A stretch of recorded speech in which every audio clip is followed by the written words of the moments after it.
Good morning, people out there with great music taste. I'm back, Jill is back with Kamedi, Luxembourg's finest metal podcast.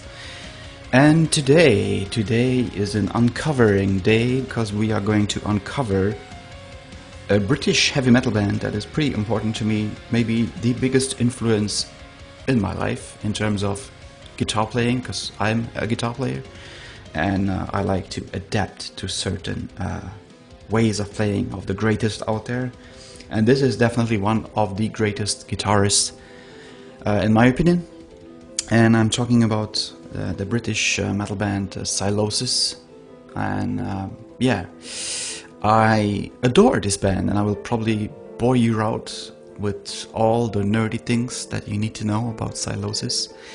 And I want to start with the obvious. I can't understand why this band is still relatively unknown and has this underrated status. Though those people who know SYLOSIS and who listen to SYLOSIS, we are the lucky ones. We know what we are dealing with. We are dealing with exquisite musicians who play super decent heavy metal with those thrash elements. I mean, you know what I mean. SYLOSIS is one of the most underrated bands I've ever come across. I don't get it, and I'm probably in a bad position to change that, but at least I'm going to try. So why do I think they are underrated? Well, first of all, they have quite a career on their back already. They have several records out, and a newer one is coming in 2023. In the month of September, if I'm not mistaken. It's called A Sign of Things to Come, and I'm really looking forward for that because, I mean, yes, I am a big SYLOSIS fan, always been, and I just don't get why these guys are still in the really lower underground parts of the commercialized metal scene. I think what gave these guys definitely a push was back in the days when Josh Middleton, the lead guitarist and vocalist, stepped up and filled some very heavy shoes in Architects, playing the guitar for Architects member that passed away several years ago, and that gave SYLOSIS a bit more of attention because they were like, oh, who's this new guy, and well, what is he doing, and who is he? And so I think that was a good way of introducing SYLOSIS, but I don't think that's the correct way, because they like to get thrown into this metalcore kind of pot with all these other metal bands like Trivium and stuff. And yeah, don't get me wrong, they sound a bit similar, but I think they are worlds apart in my opinion. And I'll just go back to the start. For me personally, I discovered SYLOSIS back in 2008, 2009, because I was very lucky at that point. They were having a concert in Luxembourg with the great the Black Dahlia Murder, and they were playing in Kulturfabrik in Esch-sur-Alzette.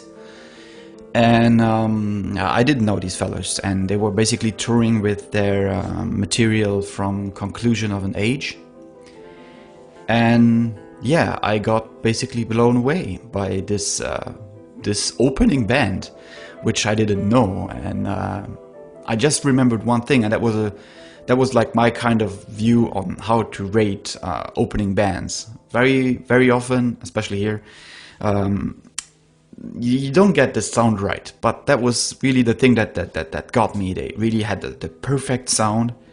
The guitars were clean and crisp as they should be, and the vocals were amazing. And after the concert, the day after, I checked on what these guys were up to, and to my disappointment, they only had one record out, and like 2 EPs before that, Casting Shadows, and one other that came out a few years earlier.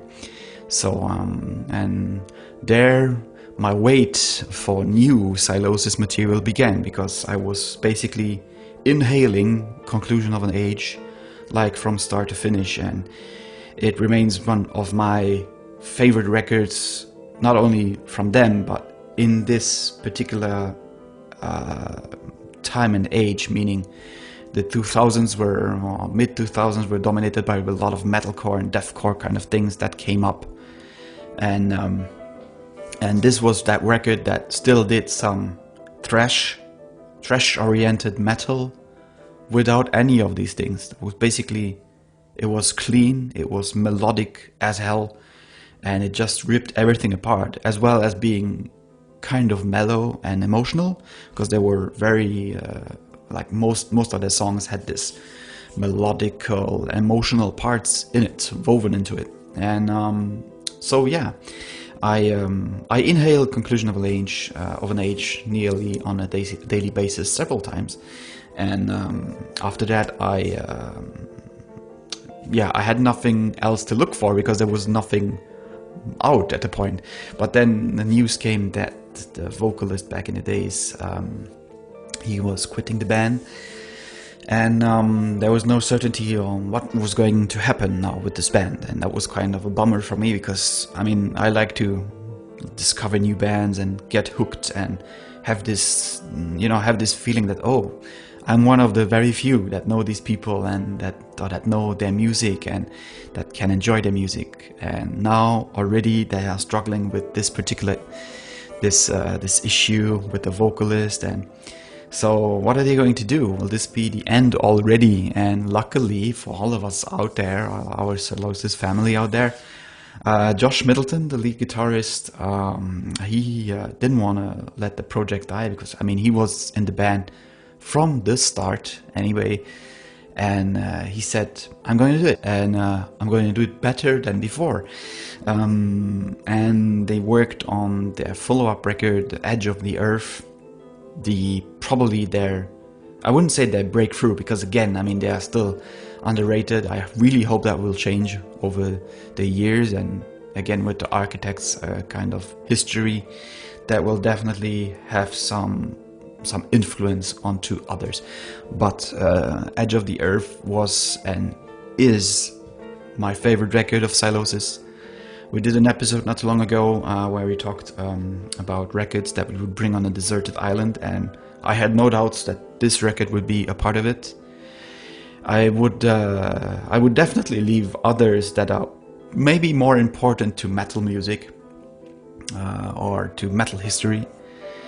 But I would definitely need to bring this, and this was my number one pick, because Edge of the Earth has everything. It has fast riffing, it has intense solos, and goddamn, their solos are heavenly on the Edge of the Earth record. I mean, Sands of Time, for example, Apparitions.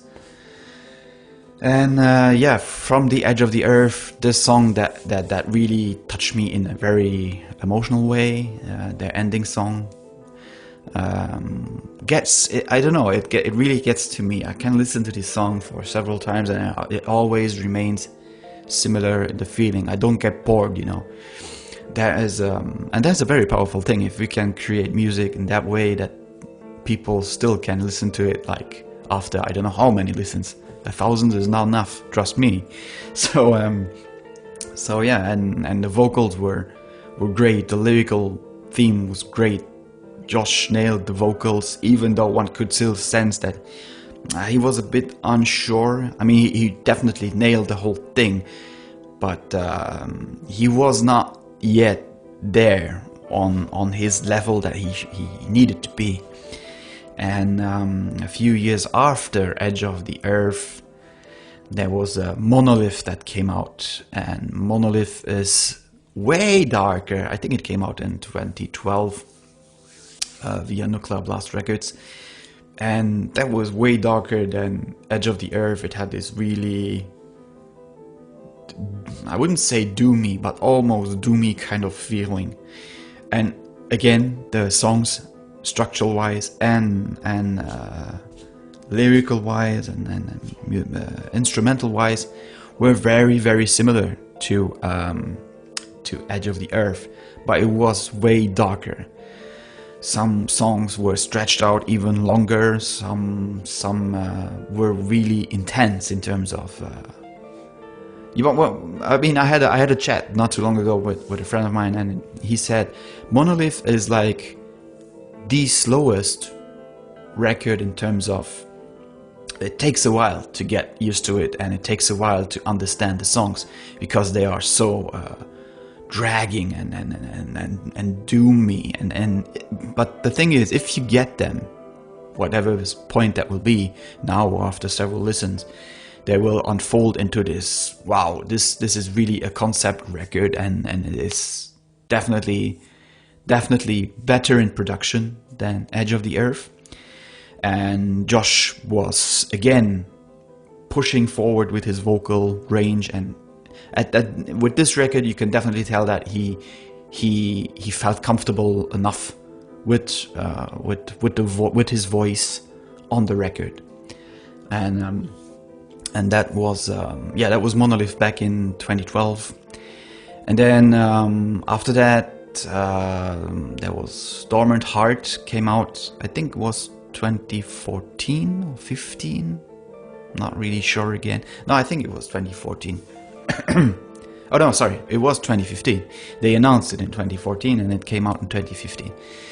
And Dormant Heart was mentioned in a lot of metal magazines of being the record that would bring forth the newest generation of new wave of British thrash metal, they called it.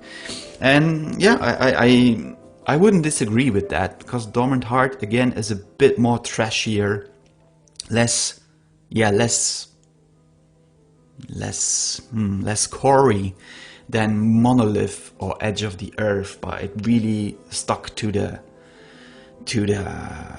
thrash formula, but again remaining super melodic and bringing in those death metal vocals, because again, and not only death metal vocals, but in general, the whole thing is a weird mixture, to be fair. I mean, one could not fit them in any case. I mean, if I would mention a few genres, definitely thrash metal again. There's definitely some prog elements in it, mellow death metal.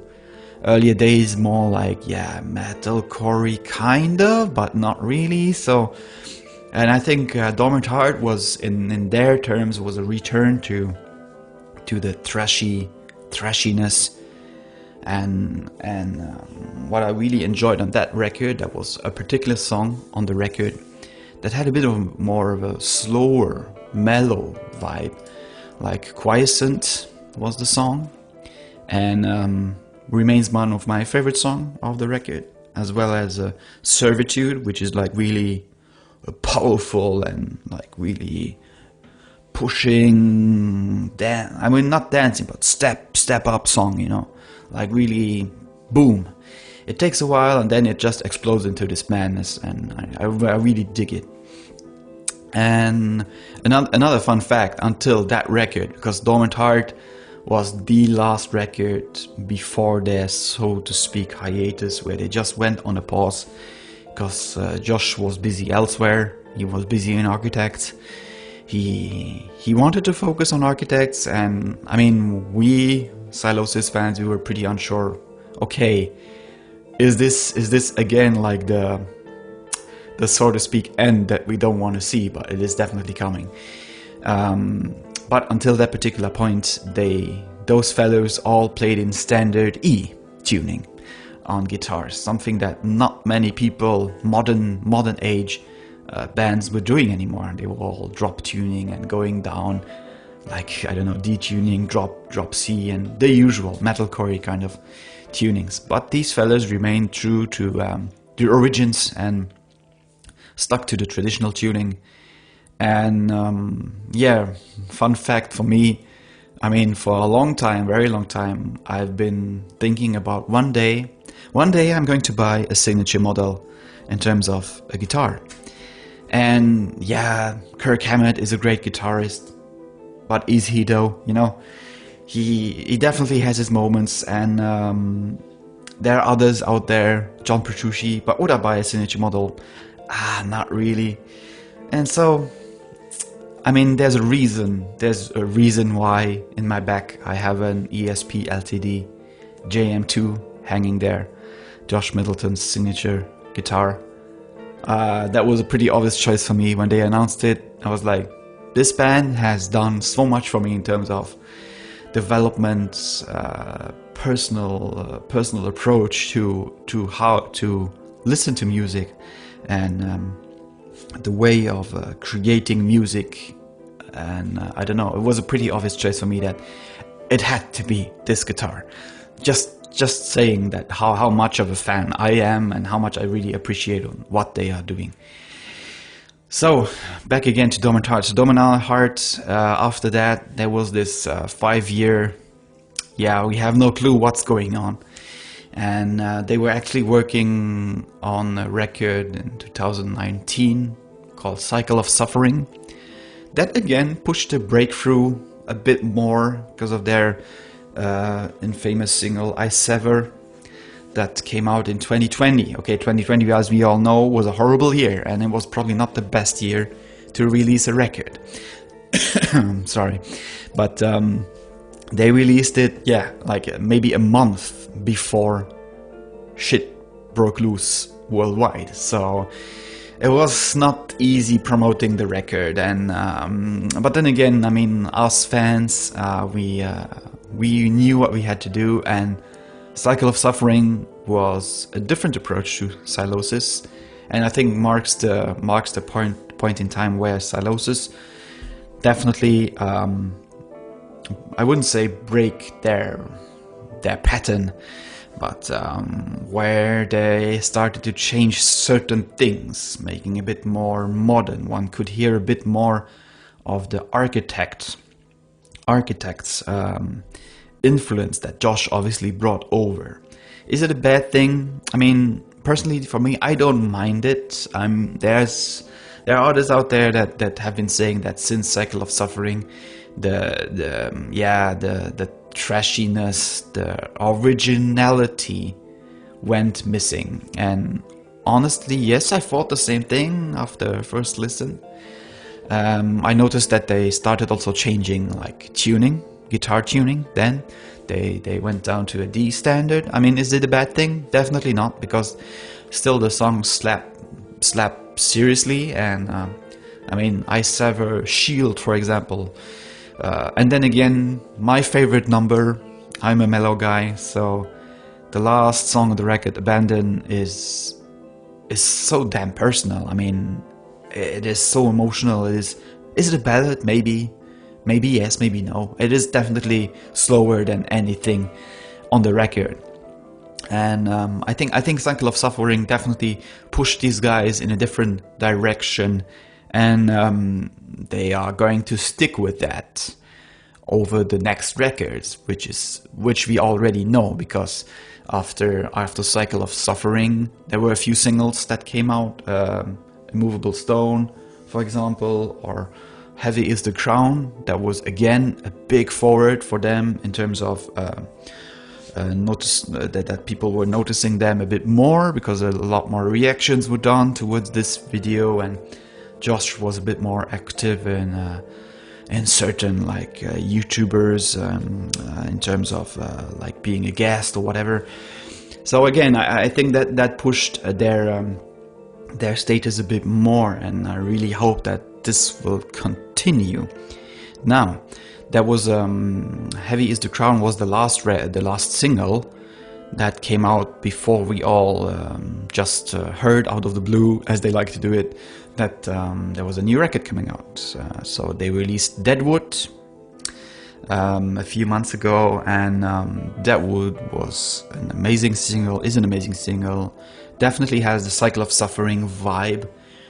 And I think it will just be, it will definitely not be a copy of Cycle of Suffering. It will, as far as I can tell from the two songs I heard, I think A Sign of Things to Come will probably be their heaviest in terms of production and really a fucking heavy record. And I really look forward for it.